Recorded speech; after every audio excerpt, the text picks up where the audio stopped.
Merhabalar, kanalıma, videoma hoş geldiniz. Bugün penye kumaştan kendimize tunik, bluz ya da kendi kalıbımızı çıkaracağız diyelim.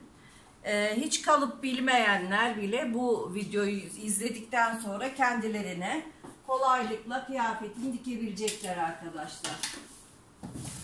Evet, öncelikle kumaşımızı alıyoruz. Önce 2'ye sonra 4'e katlıyoruz böyle boyuna. Burası açık kenarlar arkadaşlar. Burası kumaşın boyu, burası eni. Benim kumaşım hem enine hem boyuna likralı penye bir kumaş. Kumaş katlarını bu şekilde önümüze alıyoruz. 4 kat yapıp seriyoruz masamıza. Öncelikle ölçülerimizi alıyoruz arkadaşlar. Daha önceki videolarımda ölçü alma videom var. Bilmeyen arkadaşlarım geriye dönerek o videolarımı izleyip kendi ölçülerini alabilirler arkadaşlar. Evet, önce göğsümüzü ölçüp 4'e bölüyoruz. Yapacağımız boyumuzu ayarlıyoruz. Ve şimdi başlıyoruz arkadaşlar. Ben tabii ki ölçülerim belli benim. Şimdi kumaşımı 4'e katladım. Üstüne şu şekilde bir çizgi çiziyorum. Çünkü kumaşın üzerlerinde eğrilik olduğu için alttakiler kısa kalabiliyor. Her zaman bu çizgiyi o yüzden şu şekilde sabunumuzla cetvelimizi çiziyoruz arkadaşlar. 4 kat yapıyoruz çünkü ön ve arka birlikte çalışıyoruz. Arkaya göre çalışıyoruz. Daha sonra önde yapmamız gereken değişiklikleri yapıyoruz arkadaşlar. Evet. Şimdi benim ense ölçüm 9 santim. Şu şekilde 9'dan işaretini atıyorum. Omzum ise 11 santim. Bu ölçüleri nasıl buluyoruz arkadaşlar? Omuzlarımızı omuzdan omuza ölçüp bölüyoruz. 3'e bölerek bu şekilde ayarlıyoruz arkadaşlar. Manken üzerinde de ölçü videom mevcut. Az önce de söylemiştim. Şimdi ben ense düşüklüğünü 3 santim yapıyorum.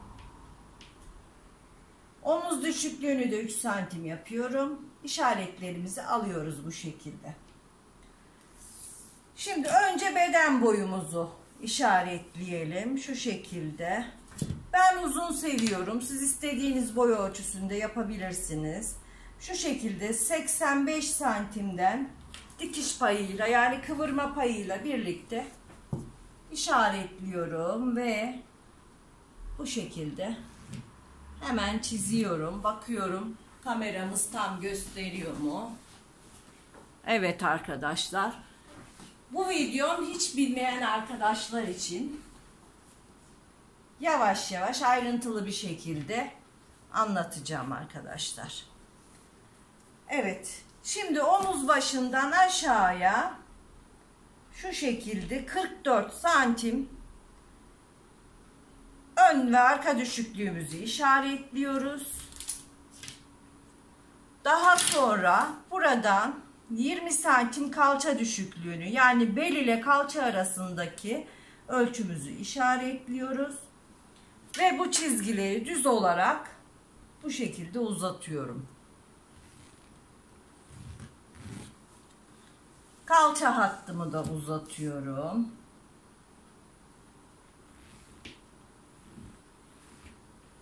Evet, belirgin olsun diye çizgilerimizi bu şekilde çiziyoruz arkadaşlar. Evet, şimdi kol evini nasıl bulacağız diye merak eden arkadaşlar için burası 44 santim. Bunu 2'ye bölüyoruz. 22 santim. Ve burada omuzdan düşmüştük 3 santim. Onu da böyle ilave ediyoruz. En pratik yolu budur. 22-25'ten şu şekilde işaretini atıyoruz. Ve burayı düz çiziyoruz arkadaşlar. Evet. Göğüs ölçümüzü yerleştireceğimiz ölçü ve kol evimizi bulacağımız yer. Şimdi göğüs ölçüsüne gelelim.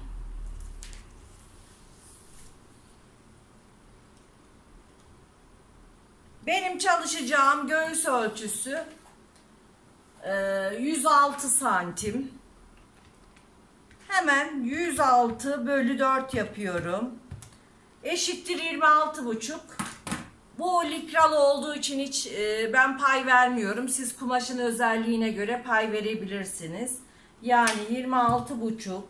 Ben bunu 27'den göğüs ölçümü çalışacağım. Ama siz daha rahat olsun istiyorsanız kumaşınızın özelliğine göre dediğim gibi 2 santim esneyen kumaşlarda 2 santim 1 santim pay verebilirsiniz. Hiç esnemeyenlerde 4 santim 6 santim ve hiç dokuma kumaşlarda 8 santim verebilirsiniz. Ben hiç pay vermeden şu şekilde hadi 1 santim verelim. 28 santimden işaretimi atıyorum.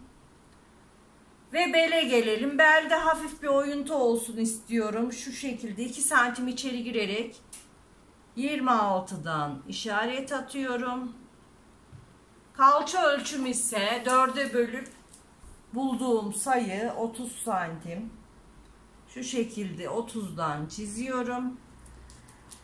Ve şimdi buraları kapatacağız arkadaşlar. Bakın kol evi için şöyle bir cetveliniz olması gerekiyor. Kavadora cetvelimiz. Bakın kol evleri için tam çok güzel. Şu şekilde çiziyorum. Yerleştiriyorum ve çiziyorum. Omzumuzu da çizelim. Ve daha da emin olabilmek için şöyle kol evinizi ölçebilirsiniz. Bakın benimki tam 25,5. Gayet güzel. Şimdi bu cetvelle enseyi de çizebilirsiniz arkadaşlar. Bakın cetvelimizi şu şekilde yerleştiriyoruz.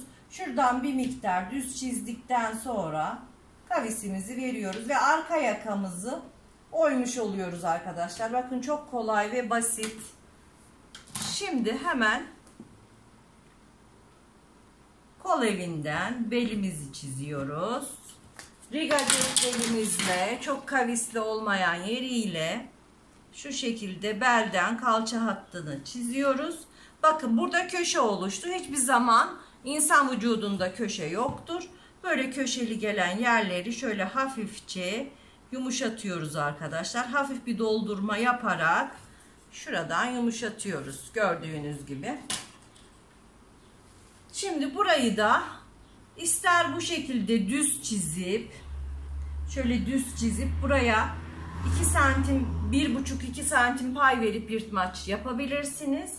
Ya da gelişine göre cetvelinizi koyarsınız. Şu şekilde açarak çizersiniz. Ben yırtmaç istemiyorum. Şu şekilde açarak şuranın devamını çiziyorum. Ve etek ucunda her zaman bu köşeler sivri olmaması için şuradan 1-1,5 santim kavis veriyoruz. Hemen bu kavisi de şu şekilde etek ucumuzu düzeltiyoruz. Ve 1 santim dikiş payı vererek ön ve arka bedenimizi kesiyoruz arkadaşlar. Overlock'ta dikeceğim için 1 santim dikiş payı yeterli.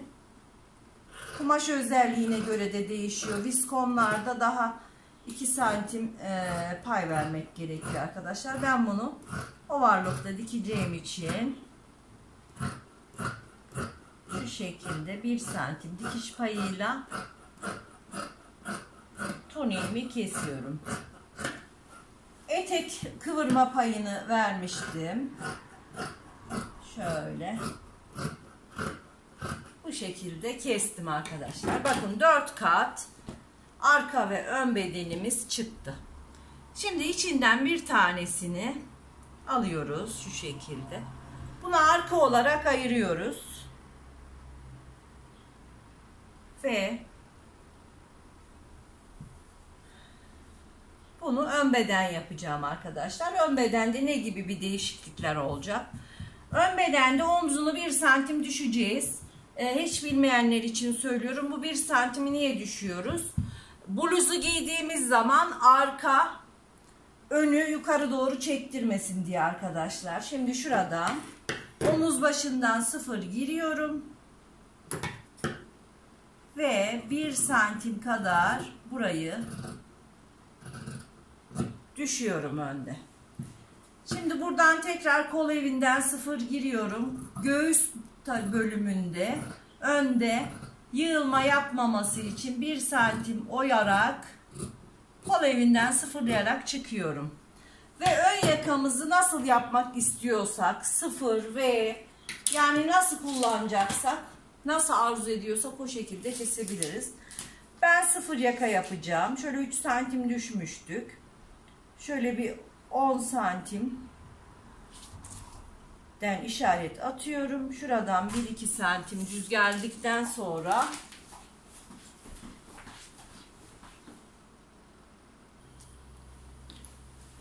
evet 1-2 santim düz geldikten sonra kol evini çizdiğimiz cetvelimizle şu şekilde bakın yerleştiriyorum ve tam geliyor. Dikiş dikmek için, kalıp çıkartmak için bu cetvellerden mutlaka olması gerekiyor arkadaşlar. Bakın ön yakamızı çizdik ve hemen ön yakamı da kesiyorum.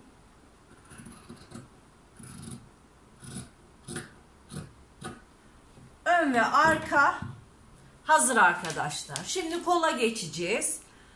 Kolumuz içinse kol tepe yüksekliğini en basit şekilde bulmak için bakın şu şekilde kolumuzu, kol evlerimizi bu şekilde birleştiriyoruz. Ön ve arkayı mezromuzu yuvarlayarak ölçüyoruz arkadaşlar.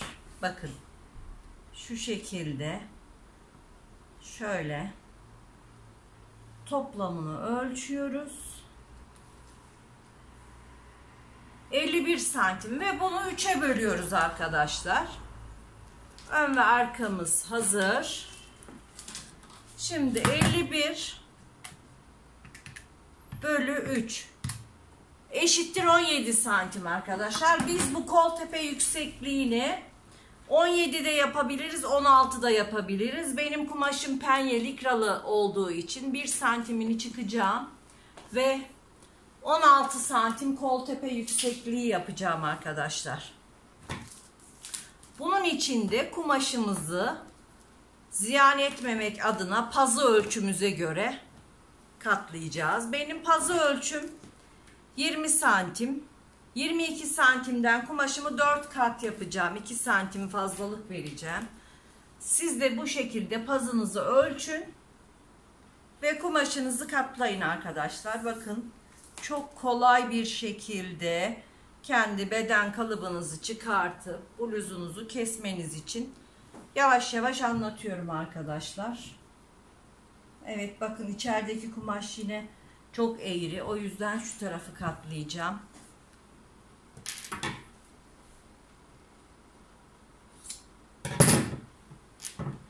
Arkadaşlar lütfen videoları izleyin. Bu bilgiler çok önemli. Kendinizi rahatlıkla dikebilirsiniz bu şekilde deneyerek. Önce kötü basit kumaşlarda, ucuz kumaşlarda deneyerek kendinize kalıbınızı çıkartıp kıyafetlerinizi dikebilirsiniz arkadaşlar.